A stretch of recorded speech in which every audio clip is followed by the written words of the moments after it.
जेव्हा आपल्याला गार्डनमध्ये मशरूम उगवलेले दिसतात तेव्हा सर्वात आधी मनात येणारा प्रश्न म्हणजे मातीमध्ये काही प्रॉब्लेम तर नाही ना? मशरूम गार्डनमध्ये उगवणं हा एक चांगला संकेत आहे. आपली जमीन सुपीक आहे की नाही असे बरेचसे प्रश्न आपल्या मनामध्ये येतात. मी याआधी पावसाळ्यामध्येच गार्डनमध्ये मशरूम उगवलेले बघितले होते, परंतु यावर्षी उन्हाळ्यामध्ये सुद्धा माझ्या गार्डनमध्ये मातीमध्ये मशरूम उगवलेले मी बघितले. त्यामागे काय नेमकं कारण असणार हे जाणून घेण्याचा प्रयत्न केला आणि तेच मी आज तुमच्यासोबत शेअर करणार आहे. एकतर ते गार्डनमध्ये जमिनीवर मशरूम उगवू शकतात किंवा मग तुमच्या घरी गार्डनमध्ये कुंड्यांमध्ये सुद्धा मशरूम उगवू शकतात. हे नेमके का उगवतात, हे उगवलेले मशरूम खाण्यायोग्य आहेत की नाहीत, आणि सर्वात महत्त्वाचं म्हणजे हे मशरूम उगवल्यानंतर त्याचं नेमकं काय करावं हे सगळं आज आपण आजच्या व्हिडिओमध्ये बघणार आहोत. म्हणूनच व्हिडिओ शेवटपर्यंत पाहत राहा. तुम्ही जर चॅनलवर नवीन असाल तर नमस्कार, मी अमृता धवने या मराठी गार्डनिंग चॅनलमध्ये तुमचं खूप खूप स्वागत. आता सर्वात मोठा प्रश्न की उन्हाळ्यामध्ये सुद्धा मशरूम उगवतात का? तर हो, ते उन्हाळ्यामध्ये सुद्धा उगवू शकतात. यामागचं सर्वात मोठं कारण म्हणजे मातीमध्ये असलेला सतत ओलावा. मातीपर्यंत जर सूर्यप्रकाश व्यवस्थित पोहोचला नाही, तिथे जास्त वेळासाठी अंधार राहत असेल, त्यानंतर मातीमध्ये सतत ओलावा राहत असेल, माती वरतून आपण जर मल्च करून ठेवलेली असेल, तर अशा वेळेस मातीमध्ये उन्हाळ्यामध्ये सुद्धा मशरूम उगवू शकतात. मशरूम उगवणे म्हणजे आपल्या मातीमध्ये जितकाही सेंद्रिय पदार्थ आहे त्या सेंद्रिय पदार्थाचं चांगल्या पद्धतीने विघटन होत आहे असा त्याचा अर्थ होतो. मशरूम उगवणे हा एक चांगला संकेत आहे आणि मातीमध्ये असलेला जितकाही सेंद्रिय पदार्थ आहे, मग ती सुकलेली पानं असतील, वाळलेल्या काड्या असतील, काही झाडाच्या फांद्या असतील, आणि त्यासोबतच आपण जे काही मातीमध्ये शेणखत, वर्मी कंपोस्ट किंवा किचन कंपोस्ट मिक्स करत असतो, या सगळ्या सेंद्रिय पदार्थांचा मातीमध्ये डिकम्पोजिशनची प्रोसेस सुरू असते. याचाच अर्थ माती ती सुपीक आहे आणि म्हणूनच आपल्या मातीमध्ये मशरूम उगवलेले आपल्याला दिसतात. मातीमध्ये जितकेही मायक्रोब्स आहेत, फंगाय आहे, हे सगळ्या सेंद्रिय पदार्थांचं ब्रेकडाऊन करण्याचं काम करत असतात. जंगलामध्ये आपण जर बघायला गेलं तर तिथे कोणीही जाऊन मशरूम उगवत नाही, परंतु त्या ठिकाणी आपल्याला नेहमी मशरूम उगवलेले दिसतात. खास करून पावसाळ्यामध्ये जंगलामध्ये मशरूम उगवलेले हमखास दिसत असतात.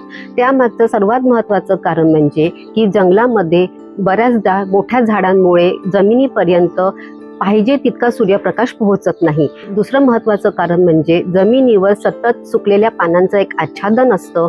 सुकलेल्या फांद्या, काड्या या सगळ्या गोष्टी जमिनीवर अशाच पडलेल्या असतात.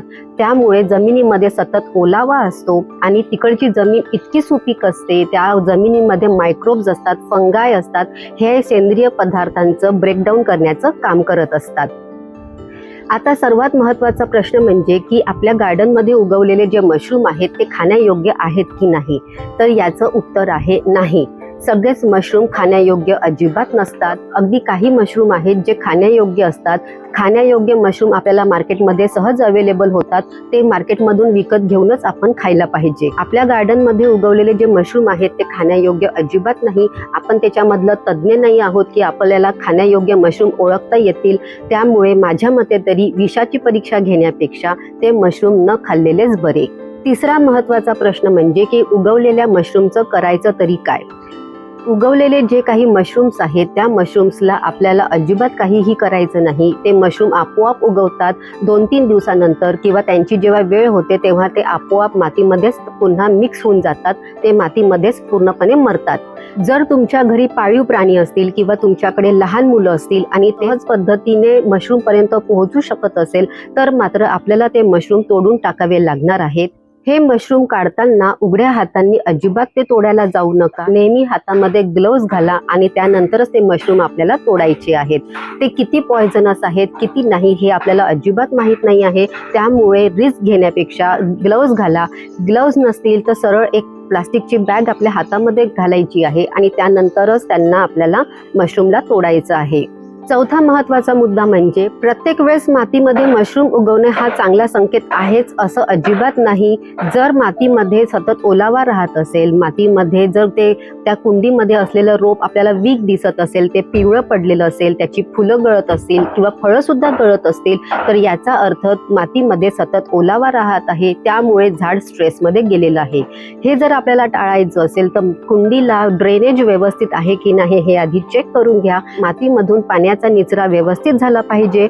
जर तुमच्याकडे जमिनीवर हे मशरूम उगवत असतील तर याचा अर्थ असा होऊ शकतो की एकतर त्या जमिनीला पाहिजे तितका सूर्यप्रकाश पोहोचत नाही आहे आणि मातीमध्ये सतत ओलावा जर राहत असेल तर मात्र हा प्रॉब्लेम आपल्याला येऊ शकतो. अशा वेळेस मातीचा वरचा लेअर आपल्याला जेव्हा सुकलेला दिसतो त्यानंतरच आपल्याला पाणी द्यायचं आहे. जेव्हा आपण अशा गॅपनी पाणी देतो, मातीचा वरचा लेअर सुकत जातो, त्यावेळेस मातीमध्ये मशरूम उगवण्याची समस्या सुद्धा कमी होऊन जाते.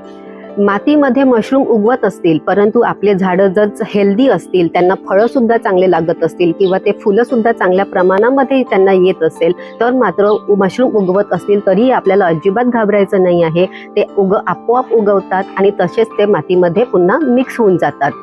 कुंडीमध्ये किंवा जमिनीवर असलेल्या मातीमध्ये जर एअर फ्लो कमी झाला तरी सुद्धा त्यामध्ये मशरूम उगवण्याची समस्या ही सुरू होत असते. म्हणून कुंडीमधली किंवा जमिनीमधली माती हप्त्यातून एकदा का होईना ती आपल्याला वरखाली व्यवस्थित करायची आहे. मातीमध्ये ऑक्सिजन मिक्स होणार, मातीमध्ये एअर फ्लो वाढणार आणि मशरूमची समस्या कमी होऊन जाणार. जर मातीच्या वरच्या लेअरवर आपण खूप जाड असा मल्चिंगचा लेअर केलेला असेल तरी सुद्धा मशरूम येण्याची समस्या जास्त येत असते.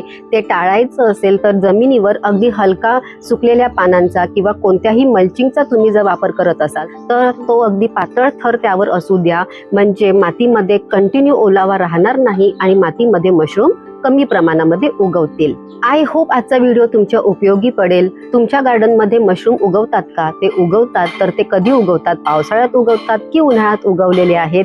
हे मला कमेंटद्वारे नक्की सांगा. व्हिडिओ आवडला असेल तर व्हिडिओला लाईक नक्की करा. तुमच्याकडे काही एखादा पॉइंट असेल जो या व्हिडिओमध्ये कव्हर झालेला नसेल तर तो सुद्धा तुम्ही कमेंटद्वारे सांगू शकता, जेणेकरून आपल्या कम्युनिटीमध्ये असलेल्या इतर गार्डनर्सला आणि त्यासोबतच माझा सुद्धा फायदा नक्की होणार.